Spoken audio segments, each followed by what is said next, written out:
A manufacturer of a certain brand of solar-powered calculator claims the mean lifespan of the calculator is 60 months under standard usage. A researcher wants to validate this claim for TEFL students who may use the calculators more intensively. The researcher selects a random sample of 50 calculators used by TEFL students and finds that their mean lifespan is 55 months with a standard deviation of 8 months. At a 0.01 significance level, can the researcher conclude that the mean lifespan of the calculators used by TEFL students is less than 60 months? First, let's state the hypothesis. Null hypothesis, mu is equal to 60. Alternative hypothesis, mu is less than 60.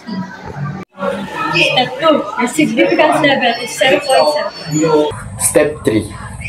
Determine the test statistics. Since our sample size is greater than 30, we will use z-test. Fourth, critical value. Since our confidence level is 0.95, our alternative hypothesis is less than 60. Our critical value is negative 1.645. Our graph should be one-tailed test, like this. Calculate the test statistic. Z is equal to sample mean minus population mean over standard deviation divided by square root of sample size. Let's substitute the given to the formula. 55 minus 60 over 8 divided by square root of 50. The answer is negative 4.42. 6. Let's make a decision. As we go back to our graph, we can see that our calculated test statistic has reached the rejection region. Therefore, we will reject the hypothesis. Lastly, the conclusion.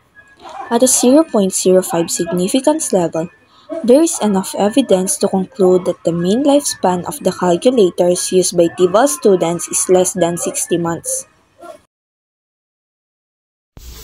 A vocational school wants to evaluate a new cosmetology training program. Before the new program, the average proficiency score on a standardized assessment was 75. They randomly select 20 students who completed the new program and administer the assessment. The average score for this sample is 82. With the sample standard deviation of 5, conduct a hypothesis test at a significance level of equals 0.05. Determine if the new program improves proficiency. Null hypothesis. Mu is equal to 75 and alternative hypothesis. Mu is greater than 75.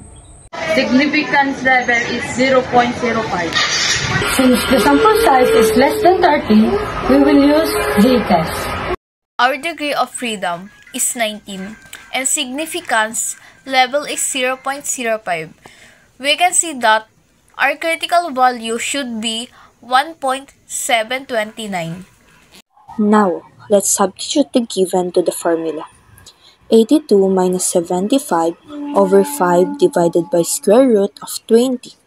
The answer is 6.26.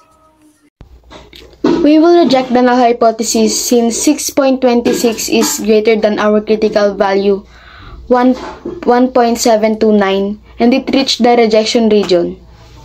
At a 0.05 significance level, there is enough evidence to conclude that the new cosmetology training programs improves student proficiency.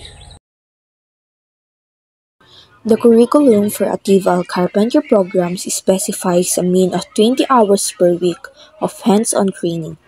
A school administrator selects a random sample of 30 TEFL carpentry students and finds their mean hands-on training time is 17 hours per week with a standard deviation of 4 hours. Using a significance level of 0.10, can the administrator conclude that the actual hands-on training time is less than what's specified in the curriculum? Hypothesis mu is equal to 20. Alternative hypothesis is less than 20. Significance level is 0.10. We will use z-test since our sample size is equal to 30. Our critical value is negative 1.28 since Our significance level is 0.10. Now, calculate the test statistic. 17 minus 20 over 4 divided by square root of 30 is equal to negative 4.11. Rejecting the null hypothesis will be your decision.